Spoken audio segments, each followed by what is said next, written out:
the middle, kindly move closer so you can hear His Excellency address you. Thank you, Your Excellency. Thank you very much. Thank you very much. The chairman of our great party, Mr. Kofi Potofi, the founder of our party, President Jerry John Rawlings, General Secretary Johnson Asiedu Ketia, His Excellency the Vice President and my running mate, Pakwesi Emisata, and the Second Lady, Matilda Emisata. Sorry for the break in protocol. Fellow Akatamonsonians, comrades and friends,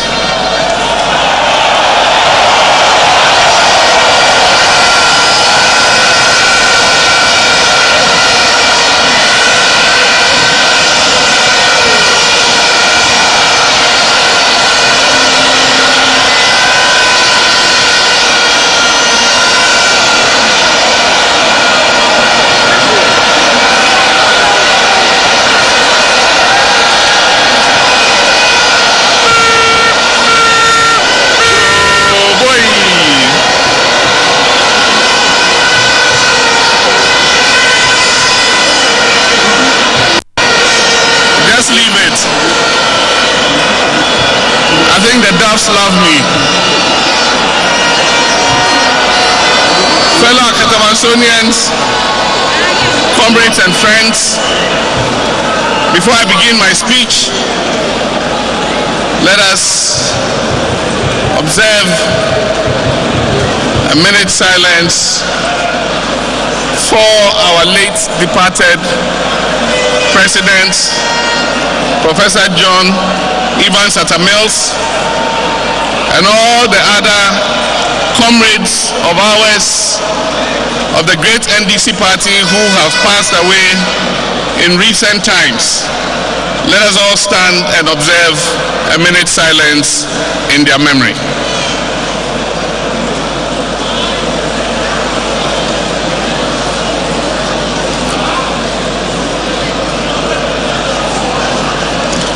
May the souls of the faithful departed rest in perfect peace. Thank you. Amen.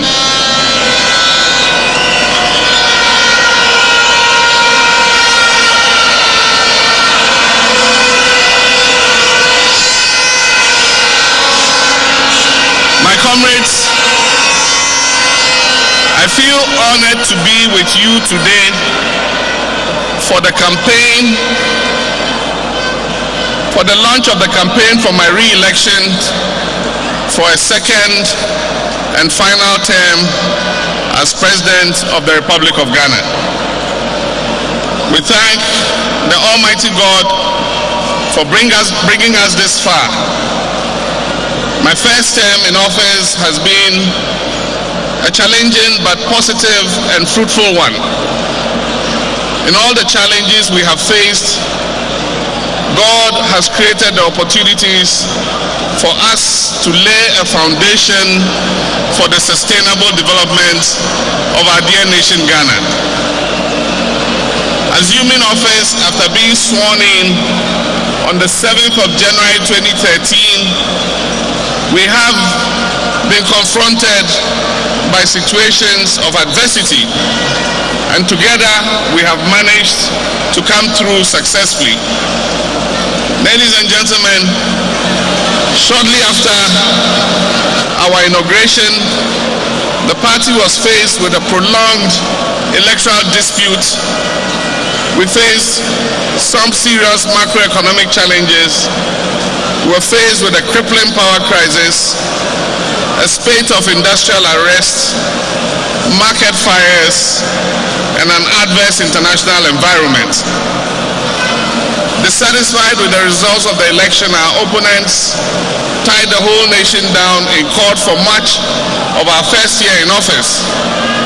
And because of the novelty of screening the court process on TV, The whole nation was glued to the TV sets for much of each day, walking through pink sheets and legal arguments about the electoral process. While government continued to function optimally, the distraction of the public attention and the wait-and-see attitude developed by sections of the international community negatively affected national output. Macroeconomic instability, caused mainly by the implementation of the single spine pay policy, unsustainable and spiraling subsidies, collapse of the price of international commodities, all conspired to put a squeeze on our economy. A crippling power crisis affected growth, and this was caused by inadequate generating assets, reduced generation from our hydropower stations, and the near insolvency of our power utility companies due to decades of legacy debts. As I said, we're also hit by a spate of strikes, dissatisfaction with matters arising out of the single spine pay policy saw several organized labor groups declaring strikes and walkouts. The climax of this industrial unrest was a prolonged doctor strike and an unprecedented nationwide strike of all the 12 labor unions. Compounding our difficulty, we had unexplained fires breaking out in markets all across the country. These fires led to the destruction of property and impoverishment of our traders, mostly women, our mothers, and our sisters. These fires eventually ended as mysteriously as they had begun. And crowning all of this was an adverse international environment. International development partners withheld budget support for more than 2 years. The international credit market was not favorable, and commodity prices suffered a drop on the international markets. Comrades and friends, I'm a student of history, and I've always used the past as a guide for the future. And Confucius said, and I quote, "Study the past if you would define the future," quotations closed. I've recounted all these because it gives a better understanding and appreciation of some of the decisions we have had to take over the last 4 years, and it gives a better appreciation of how far we have come in the face of our challenges. Mr. Chairman, our world is changing dramatically. We've come from a bipolar world in which paradoxically the deterrence created by huge nuclear arsenals of the two superpowers created a certain stability and predictability in the world. It was said that the nuclear stockpiles held by the world superpowers could kill everybody on this planet 80 times over. It was clear, therefore, that there will be no victor and no vanquished in the event of a nuclear war. Our new world, with powerful communication tools and the democratization of the instruments of violence, has empowered many non-state actors and other ideologically driven groups to be able to wreak violence and instill fear even in the most developed countries. Our sub-region is not spared. Ouagadougou and Grand Bassam are a constant reminder of the threat from terrorism that we face. An adverse world economic environment creating strong headwinds for economies across the globe, from China to Venezuela, Angola to Saudi Arabia, Nigeria to Brazil, South Africa to USA. All these countries are feeling the effects of the economic slowdown. And all countries are carrying out adjustment programs and institutional reforms to be better able to adapt to the negative environment in which we find ourselves. In addition, climate change is revealing its real effects. Desertification, extreme record temperatures, floods, tidal waves, droughts are all evidence of nature's rebellion against man's insensitivity to our environment. In Ghana, we felt it in a harsh harmattan of last year. Also, the severe flooding that hit our capital city, Accra, and the low level of the Volta Lake affected our power supply. Fellow Akatamansonians, our focus in the last 4 years has been on three main issues. One, to resolve the power crisis. Two, to stabilize the economy. And three, to improve our socio-economic infrastructure. With your understanding and cooperation, we have put the worst of the power crisis behind us.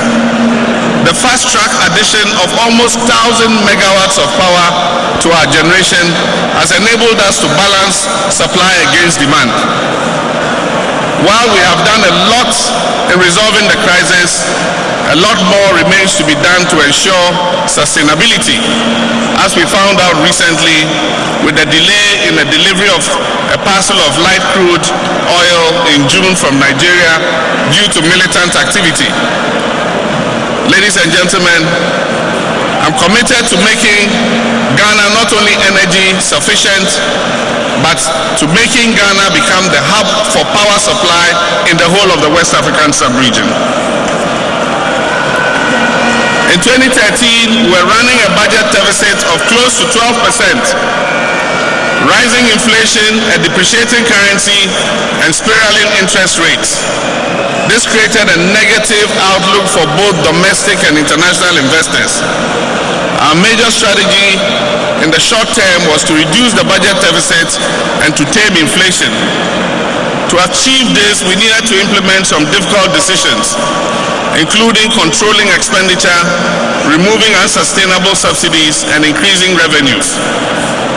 As leader, I have had to take bold decisions, and I've had to muster the courage to take these decisions in the national interest. The alternative of a collapsed economy are too dire to imagine.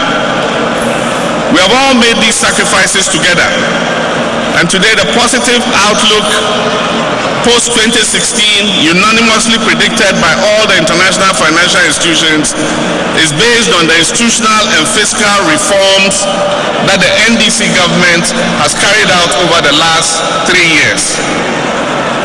Our program with the IMF ends next year. We will come out of it with a more robust economy. And since January, we've been implementing zero central bank financing. What this means is that we have financed all our expenditures this year up till now from government's own revenues. This is unprecedented in the history of Ghana.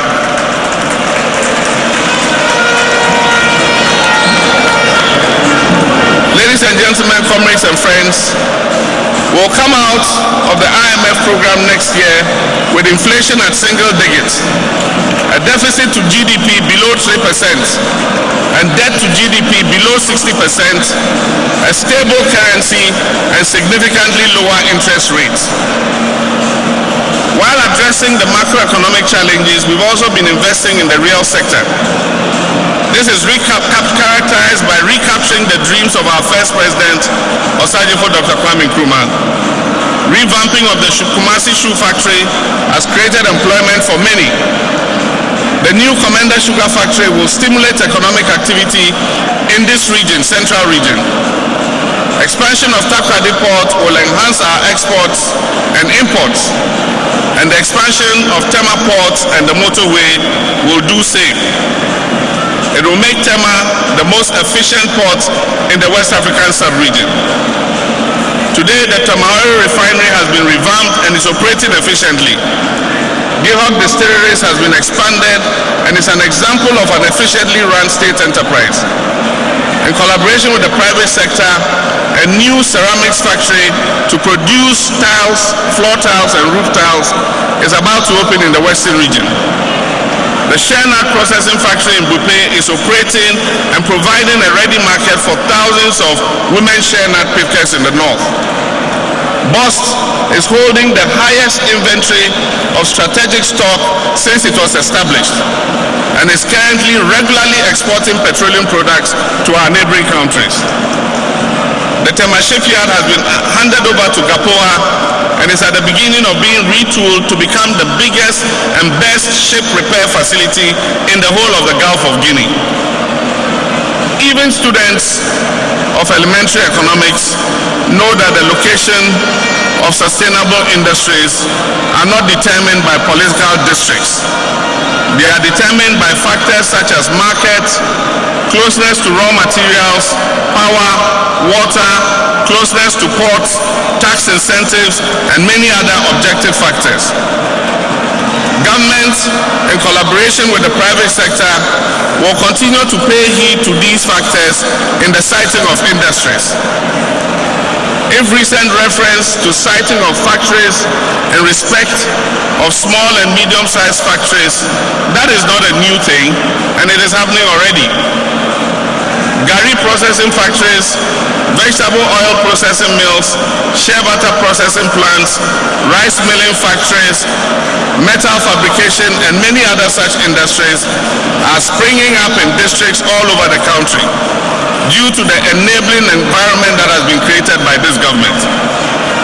The service sector has expanded rapidly and become the largest contributor to GDP. Agriculture grew at a respected 2.4% last year compared to a negative 1.7% in the year 2007. Rice production has doubled, producing an estimated 60% of our total national consumption. And it is our intention to meet our total national demand by the year 2021. Ghana's pharmaceutical sector is expanding and competing in both the domestic market and the sub-region. I could go on and on and on and count the achievements of this government, but it will keep us here till tomorrow morning. In all these achievements, we have created many jobs. Comrades, perhaps the area in which we should be best applauded is in the area of restoration of our socioeconomic infrastructure.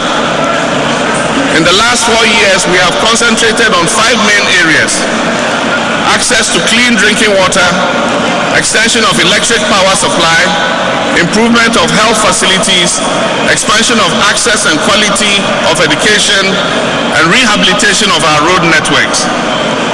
In all these areas, massive work has been done. Water delivery has expanded to cover 76% of our population from 57% in 2008. Many urban areas which were traditionally water-starved can today boast of an appreciable flow of water. Small town water systems have brought water to many semi-urban and rural communities, and we expect to achieve universal water coverage before the target date of 2025. Ghana is second only to South Africa in respect of access to electricity. More than 80% of our people have access to electric power, and we intend to achieve universal coverage by the year 2020. Off-grid communities are being provided with solar solutions. We have supervised the most massive expansion of healthcare in recent memory. About 6,000 new hospital beds are being added to the current stock. Teaching hospitals, regional hospitals, district hospitals, polyclinics, CHIPS compounds have all been constructed across the country. In education, massive improvement in infrastructure has been achieved at all levels. New community-based senior schools are springing up everywhere. Expansion of existing senior high schools is ongoing. Expansion of tertiary education infrastructure, provision of buses and vehicles to schools and district offices, elimination of schools under trees, and expansion of technical and vocational education have all been a part of this government's program.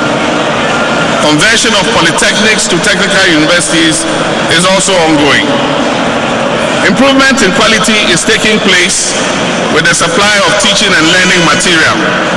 Textbooks and exercise books, school uniforms, school sandals, expansion of school feeding program to cover 1.5 million children, funded entirely from the government of Ghana budget. These are all very important social intervention programs. Mr. Chairman, Ghana has swept all the best 3 top positions in the West African Secondary School Certificate Examination over the last 3 years. This year, the percentage of students obtaining from A1 to A6 in 6 subjects was 24.7%. In 2000, when the MPP left office, it was an abysmal 13%. Indeed, in 2007, when someone who describes this year's performance as poor was foreign minister, it was a meager 10.6%. Today, schools in rural areas are catching up and posting very impressive results. I'll be the first to admit that a lot remains to be done in the area of infrastructure, teaching, learning materials, and teacher motivation. But we cannot cut our noses to spite our face. We must recognize the impressive improvements that we have achieved. Massive roadworks are being undertaken all over the country. Roads that had been neglected for decades are currently undergoing reconstruction. Urban roads, feeder roads, highways are all being attended to. Under the Cocoa Roads Improvement Program and the Enhanced Road Fund Program, we are fixing our roads. And we intend to continue this till the year 2020. And I'm positive that, inshallah, by the time I complete my second term in office, by the grace of God, Ghana would be one of the countries with the best road networks in Africa. NDC activists and cadres, fellow Akatamansonians, our massive investments in improving our socioeconomic infrastructure is justified. Only last week, the Democratic Party laid out its economic vision for the United States, and the central pillar of their plan was to inject $275 billion in infrastructure development. They explained that this would stimulate the economy and create jobs. Well, in this area, we took a lead over the United States. Our public work investments program have created more than 400,000 direct jobs in the construction industry. And most of this money has gone to local contractors. These contractors have paid salaries that have put the food on the table for many families. They've paid transporters, cement and building material retailers, loading boys and girls. Transporters have paid for their fuel, retailers have paid for their warehousing, and indeed it is a whole chain. I've heard some people say, but there's no money in our pocket. Our investment in socio-economic infrastructure is an investment for the present and future of our country. And just as we sacrifice some comforts to build a house to put a roof over the heads of our family, we can consider investment in our nation's social and economic infrastructure the same way. In the 4 years of my stewardship, Ghana has earned respect in the international arena. My serving on your behalf as chair of ECOWAS at a particularly difficult period in the sub-region's history earned us a lot of applause. We supervised 5 elections. We worked to bring Burkina Faso back on track to democratic and constitutional governance. We dealt with conflicts in Mali and terrorism in northeastern Nigeria and the formation of a multinational joint task force against Boko Haram. But perhaps our greatest recognition as a country was gained in our role in the fight against Ebola. Our offer of Accra as a staging post to the international community and UNMIR in the anti-Ebola fight earned Ghana a lot of respect in the Committee of Nations. And this probably informed my selection as co-chair of the SDG advocacy group with the Norwegian Prime Minister.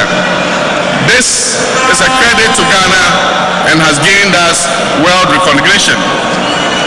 Our manifesto is ready, and in my speech to launch the manifesto, we will detail out our vision for the next term of NDC in office.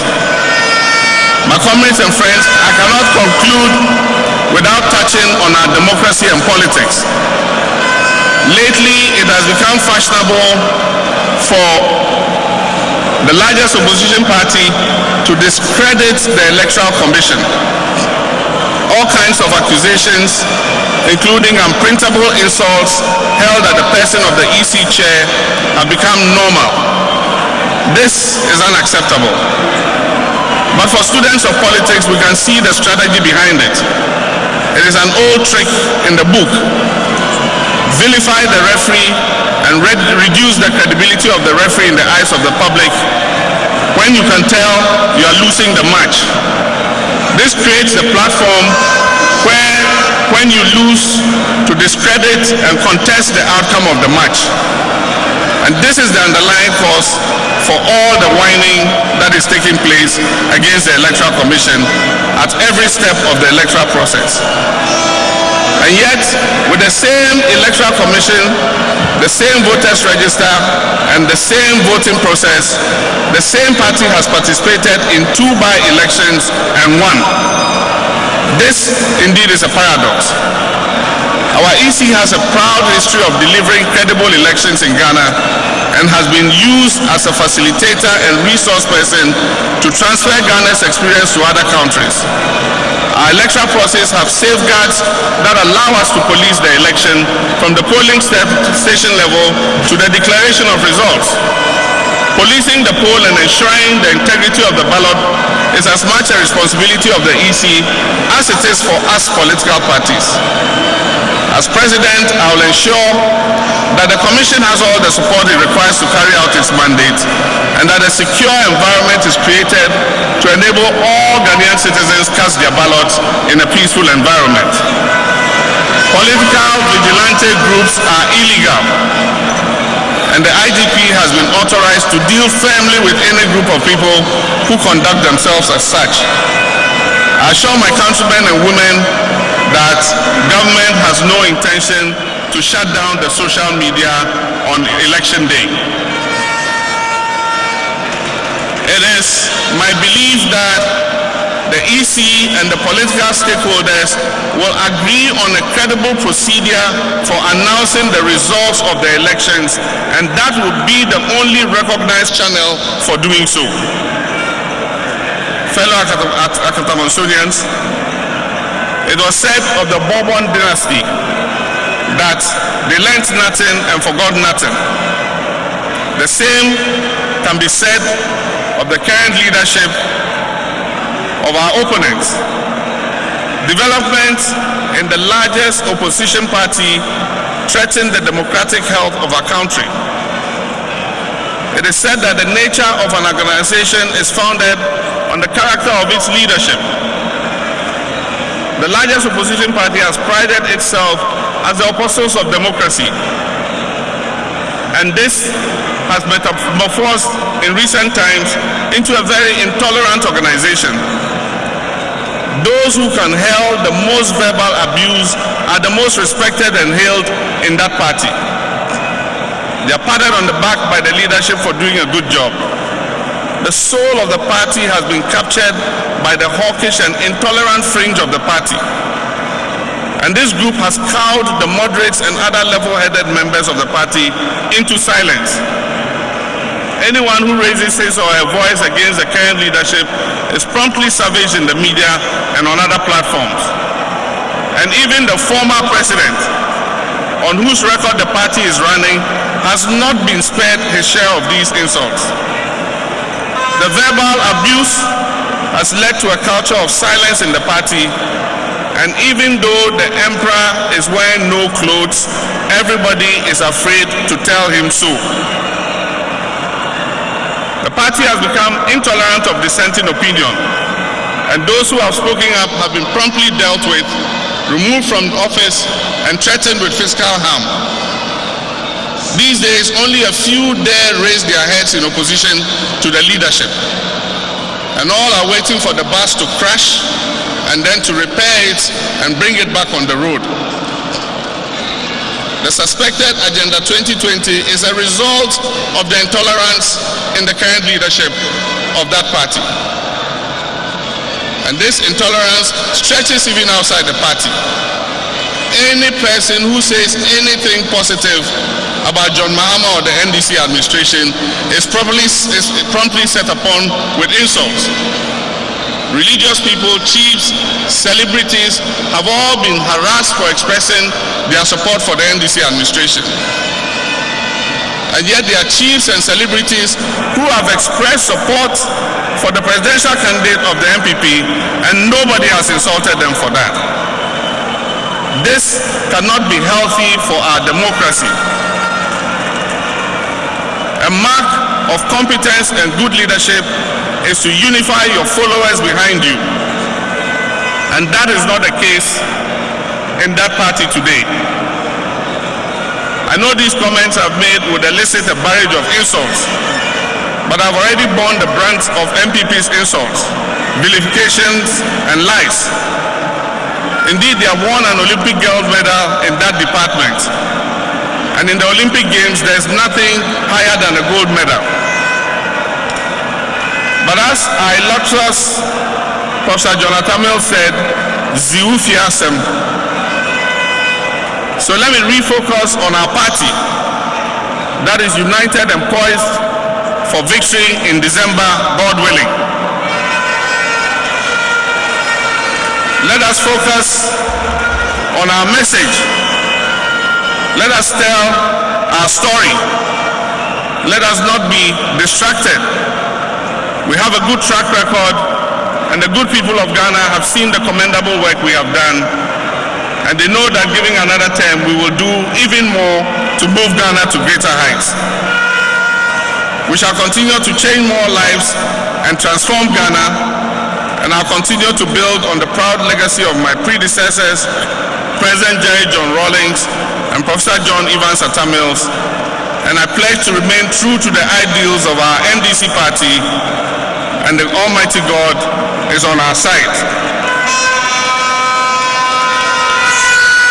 We must not be complacent.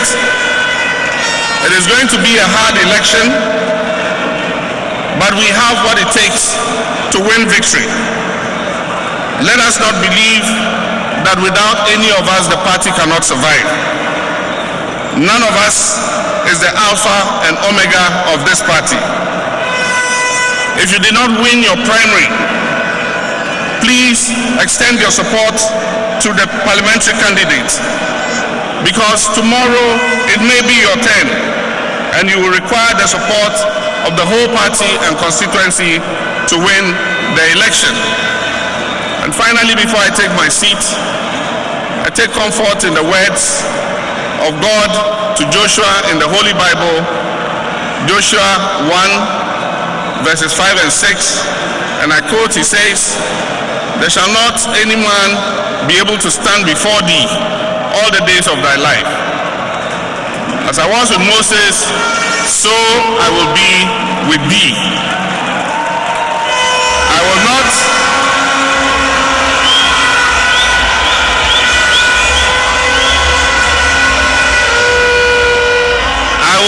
fail thee nor forsake thee.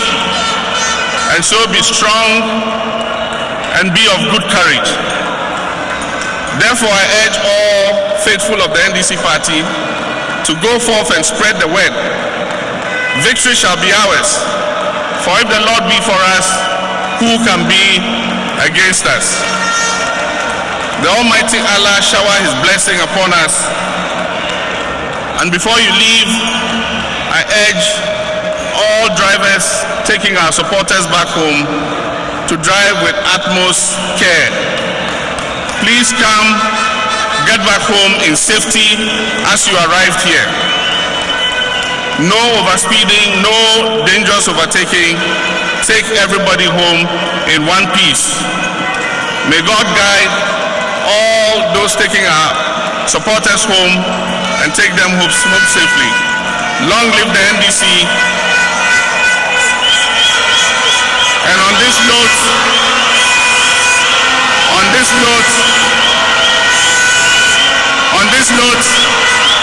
I declare the national campaign and parliamentary campaign for the year 2016 duly launched. I also declare the National Campaign Task Force duly commissioned. Thank you very much. God bless us all.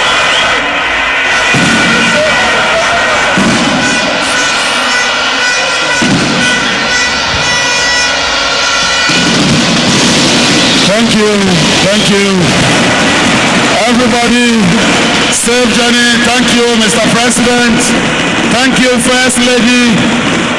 All the drivers, please drive carefully, as the President rightly said.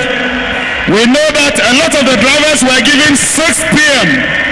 and so they started moving. Please, let's communicate with them to drive carefully so everybody can get home safely. Long live the NDC, long live Ghana. Thank you, and God bless us all.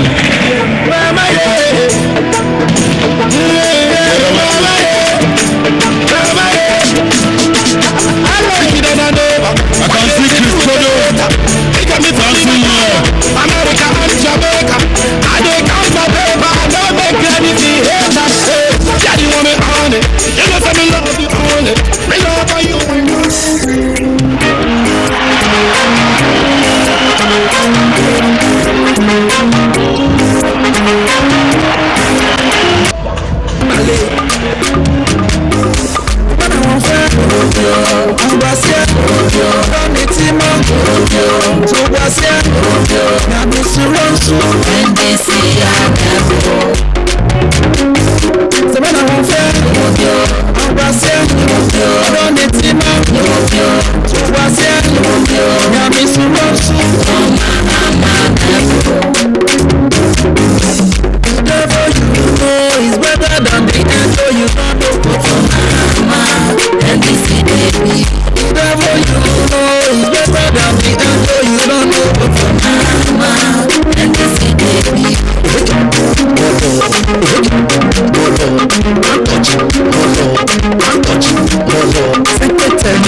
Not telling back what you are